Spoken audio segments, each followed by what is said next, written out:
Film की शुरुआत एक ऐसे जानवर से होती है जो कि दूसरी दुनिया से पृथ्वी पर इंसानों का शिकार करने के लिए आता है। इस फिल्म में देखते हैं कि आखिर इंसान किस तरह से इस जानवर का मुकाबला करेगा। कहानी की शुरुआत होते ही हम एक आदमी को देखते हैं जो कि माउंटेन रोड से होते हुए अपने घर जा रहा था। वह अपनी कार से शौचालय करने नीचे उतरा तो उसके सामने आसमान से एक तेज रोशनी नीचे गिरती हुई नजर आई। पास जाकर देखने पर पता चला कि वहाँ कोई बड़ी सी अंडेनुमा चीज गिरी हुई थी। वो फोन में उसकी तस्वीर लेकर चेक करने लगा कि आखिर यह क्या चीज है। लेकिन उसी टाइम यहाँ पर एक बड़ा सा एलियन आ जाता है जो कि दिखने में डायनासोर जैसा था। वह आदमी उसे देखकर बहुत ज्यादा डर गया और वह तेजी से अपनी गाड़ी की ओर भगाने लगा। लेकिन इतने में ही उस एलियन ने इसे पकड़ लिया और इसकी जान ले ली, जिसके बाद यह एलियन इसका पूरा खून चूस लेता है। इसके बाद हमने सुबह में पास ही की जगह को देखा जहाँ पर कि एक कैंप था और जो कैंप में लोग थे वह आपस में बातचीत कर रहे थे कि कुछ ही दिन में हमारे इस कैंप में कुछ और भी लोग आने वाले हैं। यहाँ पर दो और लोग भी थे जिसमें एक लड़का जिसका नाम रोद था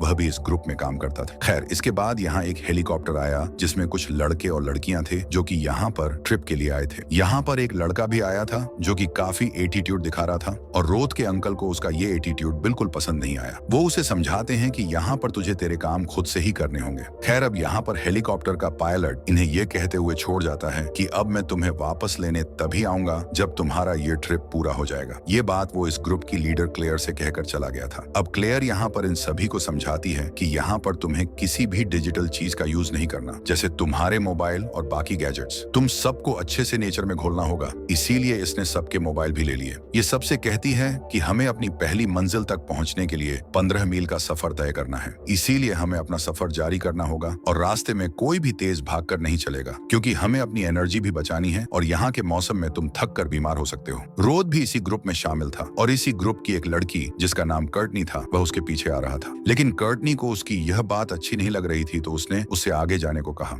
अब चलते हुए इन लोगों को शाम हो गई थी, इसीलिए यह लोग रास्ते में ही टेंट लगाकर वहां सो गए। तभी रात में सोते वक्त रोद के अंकल को कुछ अजीब आवाज आई और वह टेंट से बाहर निकल कर देखते हैं तो एक जंगली घोड़ों का ग्रुप तेजी से इनकी तरफ भागा चला आ रहा था। इसलिए जल्दी से टेंट से सभी को बाहर निकालते हैं। सब लोग टेंट से बाहर आ गए, लेकिन रोद ने देखा कि कर्टनी अभी भी टेंट के अंदर फंसी हुई थी, इसलिए उसने उसे जल्दी से बाहर निकालकर उसकी जान बचा ली। अब इस ग्रुप का एक लड़का क्लेयर से कहता है कि इस घोड़ों की भगदड़ में हमारी जान जा सकती थी, तो ऐसे ख्याल रखोगे तुम लोग हमारा। लेकिन क्लेयर उसे शांत करके सभी को अपना सामान पैक करने को कहती है। वो कहती है कि यहाँ पर हजार्ड है, इसलिए हमें यहाँ से जाना होगा। इसीलिए यह लोग यहाँ से निकल गए। सभी चलते हुए काफी आगे आ गए थे और उस जगह पर पहुंच गए थे जहाँ आसमान से वह रोशनी गिरी थी, यानी जो हमने मूवी की शुरुआत में देखी। जब यह लोग उसके नजदीक गए तो इन्हें उस आदमी का यहाँ फोन भी मिला। यहाँ पर इन लोगों ने उस टूटे अंडे को भी देखा और इसे देखकर सभी लोग हैरान होकर अपनी अपनी थ्योरी बनाने लगे। यहाँ इन लोगों को उस आदमी की गाड़ी भी दिखाई दी जिसे कि उस एलियन ने मार दिया था। जब रोद के अंकल ने उसका दरवाजा खोला तो इसके अंदर उसी आदमी की बॉडी मिली जिसकी बॉडी में कोई खून ही नहीं था। रोद के अंकल यह देखकर समझ गए कि यहाँ बहुत बड़ा खतरा है, इसलिए हमें यहाँ से जल्दी चलना होगा। लेकिन क्लेयर ने कहा कि नहीं, हम अपने ट्रिप को ऐसे बीच में बर्बाद करके नहीं जा सकते, क्योंकि कुछ वक्त पहले ही हमारा एग्रीमेंट साइन हुआ है। इससे हम जेल में जा सकते हैं और तो और हमारा टूरिस्ट गाइड का लाइसेंस भी कैंसिल हो सकता है। ये सब सुनकर रोद के अंकल बहुत नाराज हो गए, क्योंकि ये सब बारे में उन्हें नहीं पता था।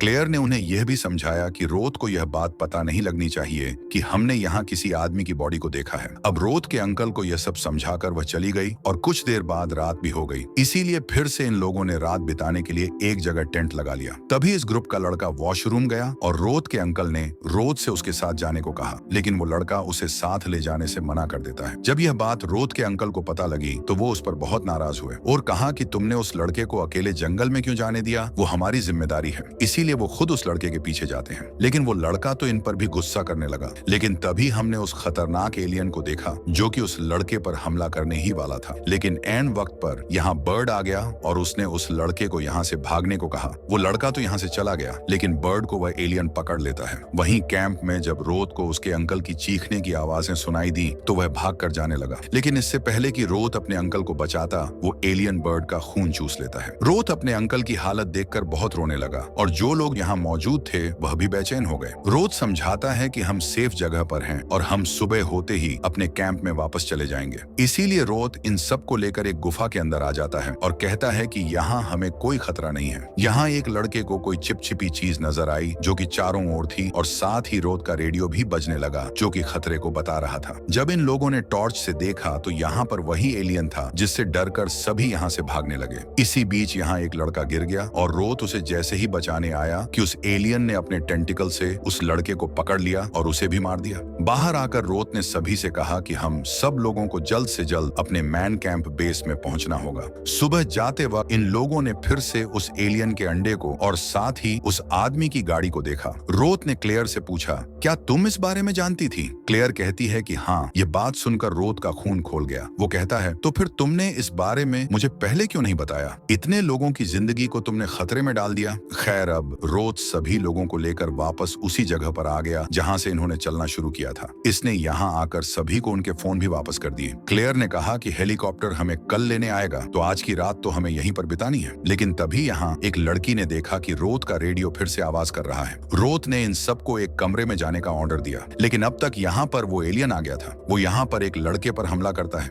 लेकिन रोथ भी अपनी गन लेकर उस एलियन का सामना कर रहा था। रोथ सभी को एक कमरे में ले जाकर दरवाजे को बंद कर देता है, लेकिन तभी उसने यहाँ देखा कि यहाँ क्लेयर और एक और लड़की नहीं है। ये दोनों बाथरूम में जाकर छिप गई थी, लेकिन एलियन को इनके बारे में पता लग जाता है। रोथ इन दोनों को बचाना चाहता था, लेकिन एक लड़के ने उसे रोक दिया। वो कहने लगा कि अगर तुम ऐसा करते हो तो हम सबकी जान को भी खतरा होगा, लेकिन रोथ उसकी बात ना मानकर उसे एक गन मारकर बेहोश कर देता है। वहीं दूसरी ओर वो लड़की और क्लेयर उस एलियन से अपनी जान बचाकर भागने लगी और उस जगह पहुंच गई जहां बाकी के लोग थे। दूसरी लड़की दरवाजा खोलकर अंदर चली गई, लेकिन क्लेयर बाहर ही रह गई और इतने में ही वह अपने टेंटिकल से क्लेयर को भी पकड़ लेता है। वो उसे मारने ही वाला था, लेकिन रोथ आकर उस एलियन पर गोली चलाने लगा। उस एलियन ने क्लेयर को छोड़ तो लिया, लेकिन काफी देर हो गई थी। एलियन ने इसके सारे खून को चूस लिया था। इसने मरने से पहले रोथ से माफी मांगी कि मुझे माफ करना, मैंने तुम्हें इस बारे में नहीं बताया, तुम इन सब को लेकर यहाँ से चले जाओ। और यह कहकर उसकी भी जान चली गई। इस बार उसके रेडियो पर कोई आवाज नहीं थी। वो सबसे कहता है कि आज रात हमें यहीं पर रहना होगा,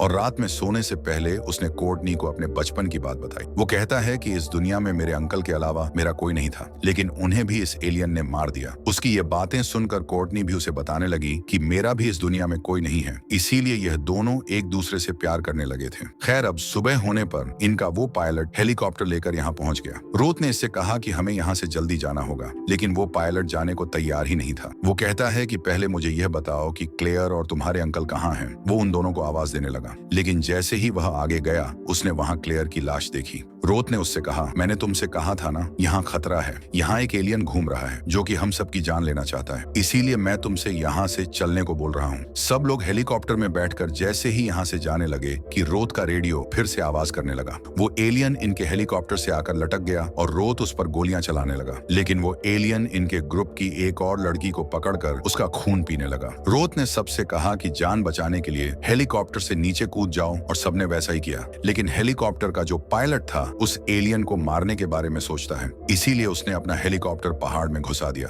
अब सबको यही लग रहा था कि उस हेलीकॉप्टर के साथ ये एलियन भी मारा गया, लेकिन रोथ ने कहा कि नहीं, मुझे ऐसा नहीं लगता। इसलिए वो इन सब से करीब के ही एक फार्म हाउस पर जाने को कहता है, क्योंकि शायद वहां जाकर हमारी जान बच सकती है। लेकिन एक लड़के ने वहां जाने से इनकार किया क्योंकि वह काफी थक गया था। रोथ उसके पास जाकर कहता है कि हमें चलते रहना होगा, लेकिन उस लड़के ने रोथ पर हमला कर दिया। रोथ भी उसे पीटते हुए कहता है कि अगर तुम्हें हमारे साथ आना है तो आओ, वरना यहीं पर मरो। खैर, अब ये सभी लोग फार्म हाउस पर आ जाते हैं। यहाँ आकर रोथ ने अपने साथी को उस एलियन के बारे में भी बताया कि यह सुनकर वो भी घबरा गई और पुलिस को कॉल कर दिया, लेकिन एक बार फिर से इनके रेडियो पर वही आवाज आने लगी। अब वही लड़का जिसे पता लगा कि एलियन यहाँ आ रहा है, तो वह रोथ की साथी की गाड़ी लेकर यहाँ से भागने लगा। रोथ ने उसे देखकर उसे रोकने की कोशिश की, लेकिन वो लड़का उसे धक्का मारकर नीचे गिरा देता है, जिससे वह बेहोश हो गया। वो लड़का गाड़ी चलाते हुए बहुत खुश था कि उसकी जान बच गई, लेकिन तभी वह एलियन यहाँ आकर गाड़ी को एक जोरदार धक्का मारता है और उसे गाड़ी से निकालकर मार देता है। ये सब कोर्टनी भी देख रही थी, इसीलिए अब वो उस एलियन से जान बचाकर एक जगह पर छिप जाती है, लेकिन उस एलियन ने उसे देख लिया था। वो उसे ढूंढता हुआ उसी जगह पर आ पहुंचा। दूसरी ओर रोथ के साथी गन लेकर बाहर आते हैं ताकि वह एलियन को मार दें, लेकिन उन्होंने देखा कि अब तक वो एलियन कोर्टनी को यहाँ से ले जा चुका है। रोथ के होश आने पर उसके साथी ने उसे बताया कि कोर्टनी को वो एलियन अपने साथ ले गया है। रोथ ने फैसला किया कि वो कोर्टनी को हर हाल में बचाकर लाएगा और उसके दो साथी एलियन को फंसाने का एक जाल बनाते हैं ताकि जब रोथ कोर्टनी को बचाकर लाए और वो एलियन इसके पीछे आए तो इन लोगों के बनाए हुए उस जाल में वह एलियन फंस जाएगा। रोथ अकेला तैयार होकर कोर्टनी को बचाने के लिए निकल गया और उसके साथी ने उसे बॉम्ब दिए। इसके बाद रोथ अपनी सवारी लेकर उसी गुफा के अंदर जा पहुंचा जहां पर यह लोग पहले आए थे, क्योंकि वह जान गया था कि यह एलियन यहीं पर रहता है। उसने इस गुफा में आकर कोर्टनी को देखा जिसके ऊपर उस एलियन का ही एक छोटा बच्चा था जो कि धीरे धीरे उसका खून चूस रहा है। दरअसल जो अंडा हमने मूवी की शुरुआत में देखा था उसी में से यह बच्चा निकला था। इस बच्चे को देखकर रोथ को बहुत गुस्सा आया और इसने शूट करके उस एलियन के बच्चे को मार दिया। यह आवाज सुनकर बड़ा एलियन आया जो कि अपने मरे बच्चे को देखकर बहुत गुस्से में आ गया था।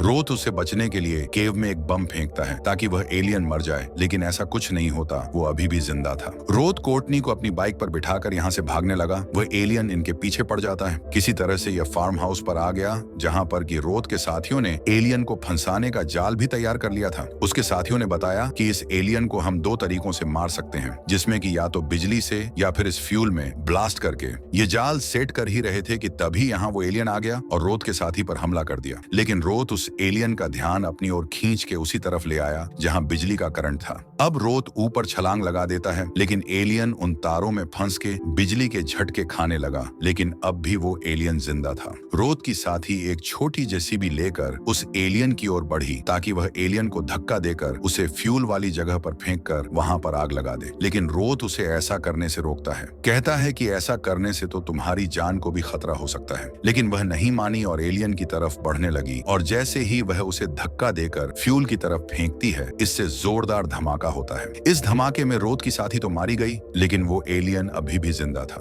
रोथ समझ गया था कि इस एलियन के ऊपर एक मेटल शील्ड है, इसीलिए वो एक बम लेकर उसके उस टेंटगल में घुसा देता है, जिससे कि उस एलियन की बॉडी के हजारों चीथड़े हो जाते हैं। इस तरह से वो एलियन खत्म हो गया। एलियन के मरने के बाद रोथ, कोर्टनी और उनका एक और साथी एक चैन की सांस लेते हैं और अब तक यहाँ पुलिस भी आ गई थी। इस तरह से इस खतरनाक एलियन का खात्मा हुआ और यह फिल्म भी यहाँ खत्म हो गई।